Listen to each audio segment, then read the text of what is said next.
Hey guys, how's it going? All right, I just want to give you guys a little story about what happened to my car a couple days ago.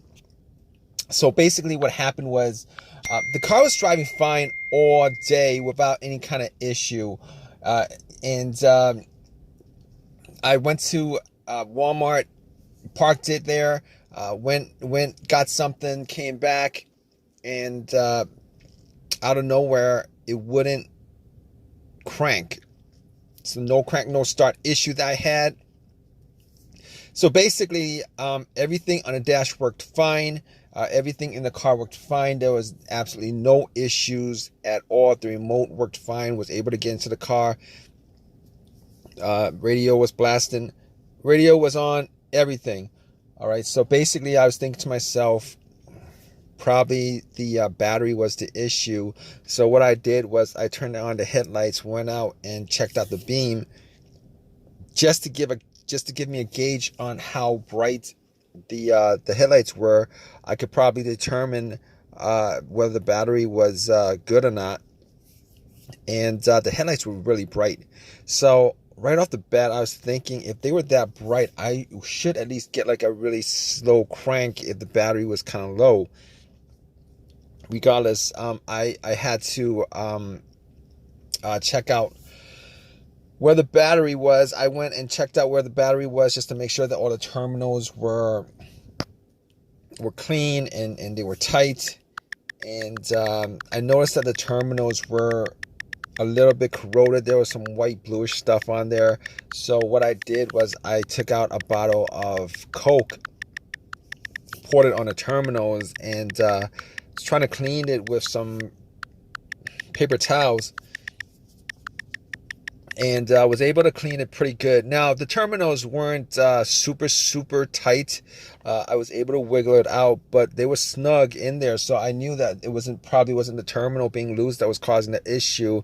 And then after I cleaned it up, popped it back on, and tried to start the car, it did the same thing. It wouldn't crank, it wouldn't start, but everything else seemed to be working all right. So at that point, I was thinking to myself, all right, maybe it could be a weak ground wire. If you guys don't know what where the ground wire is, the main ground wire is pretty much the negative terminal, and most of the time it connects to the frame of your car. So I checked it just to make sure there's no corrosion. That it wasn't split or anything like that. There was no issues with it. So what I did after that was I had a battery pack that I bought a couple of months ago, because I had the same situation where I swapped out the battery. I was hoping that it was the battery, even though I swapped it out, considering I could actually just swap it out at Walmart. So I actually put the battery pack on there. It was at 100%. Tried to start it, and still wouldn't start. So at that point, I knew it was probably not the battery. And even though, I didn't think it was the alternator, I could probably just at that point rule out the alternator, because if it was the alternator, the car would have at least slow cranked, or I would have been able to start it. And then once I took the battery pack off, it would have just died out.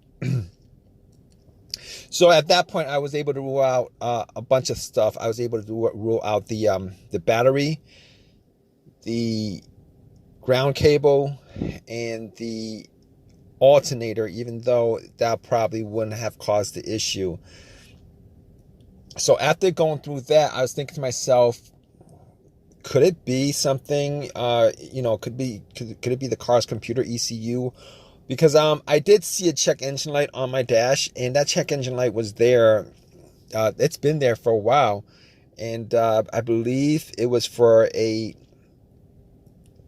O2 sensor issue. Now, I did have an OBD2 that I bought from Walmart, and it was a $19 OBD2, one of the cheap ones, and I pretty much hooked it on to my OBD port, and trying to make sure that I was actually getting a connection between the car's computer and the car itself.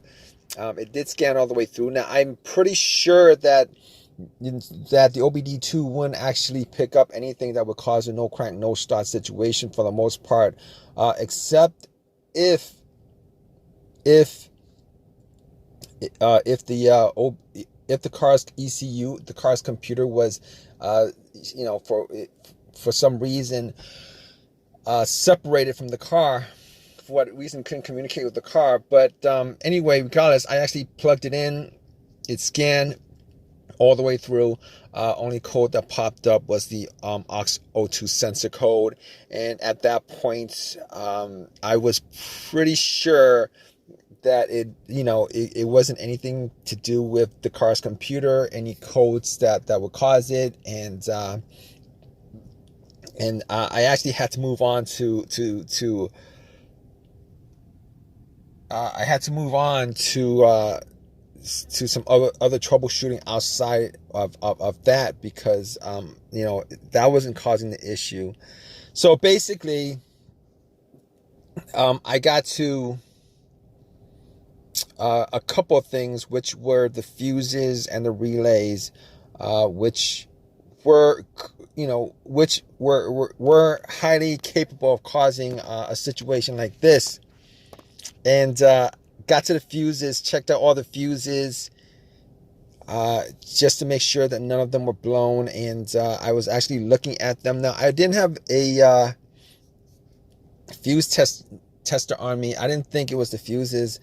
Now, the two situations that I've had where fuse would cause a situation like that, one of those situations was a Honda that I had where the main fuse blew, and I was getting no power throughout the whole entire car. The main fuse was the fuse that connected the battery to the fuse box itself. And that was the previous situation that I have, and I'm pretty sure that wasn't the same situation that I had, so I could rule that out, because I was getting power to everything except it wouldn't start. Now, the other situation I had pertaining to a fuse that caused a no start situation was actually a crank no start situation, and I think one of the fuses actually blew. Then that fuse was connected to the ECU or the fuel pump. And I remember once I changed out that fuse, the car would crank, but it wouldn't stop. Once I changed out that fuse, it was able to start up. So I could rule out those two situations as being, related to a fuse issue that would cause this situation that I had. So, so basically, I could rule those things, the fuses out, and the fuses were pretty clean. I didn't smell any kind of burnt smell, and didn't see any kind of brownish, anything brownish, and a brownish appearance on top.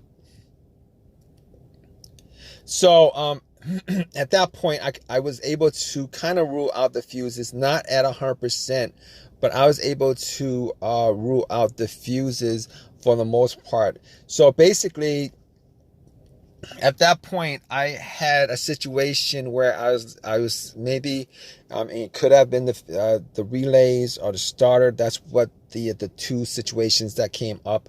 But I didn't think it was the starter, because I did switch out the starter about, I would say I switched out the starter about a year and a half ago, and that was, it seemed like it was a starter issue, but I didn't really want it to be a starter issue, considering I only put maybe like 20,000 miles on my car, and I think they should last a lot longer than that. But anyway, before I even went there, I looked at the relays, just to see whether they had issues or not. Now, I couldn't make out whether the relays had issues, but I did get to the starter relay. I pulled it out. It looked like it was a bit dirty or whatever, but I had some rubbing alcohol, put it on some paper towel, and wiped the connectors, put it back in, try to start it. It really didn't do anything. Didn't change up the situation. So I was thinking it was a weird situation, because it would click every time I would I would try to start the car. It would click, but it wouldn't crank at all. Normally when it clicks, it normally means that the relay is working, because that's what the relays do. When there's electricity going through, that it clicks to connect the connection, to whatever it's relaying the electricity to. But regardless of that, I actually had another relay that I was able to swap out with that, and I actually was looking for another relay with the same, with a similar relay in the box, and I was actually able to find one. And what I did was I took that relay out, and I swapped it with with the other relay, and I went back and tried to start it, and guess what? Bam! It started up. It worked without a problem. And at that point, I knew that it was the relay that was the problem. All right. So it was a pretty easy fix. I drove to AutoZone, which was within that whole shopping center. Swapped out the relay, and that was like 3 days ago. Haven't had a situation since. I've been driving the car, turning it on, off, for 3 days. Haven't had that situation at all. So just want to give you guys, just gonna give you guys that story of a quick fix that I had of my car. If you guys are in the same situation, you guys watching this video, hopefully you guys have as easy of a fix as I had on my car. You guys have a comment, leave your comment in the comment section. Please give me a thumbs up. Please subscribe. Like I said, if you guys are in the same situation, just go through the steps that I went through as far as trying to figure out, the situation with my car. And, you guys should be good as far as troubleshooting and diagnosing your particular problem. Take care.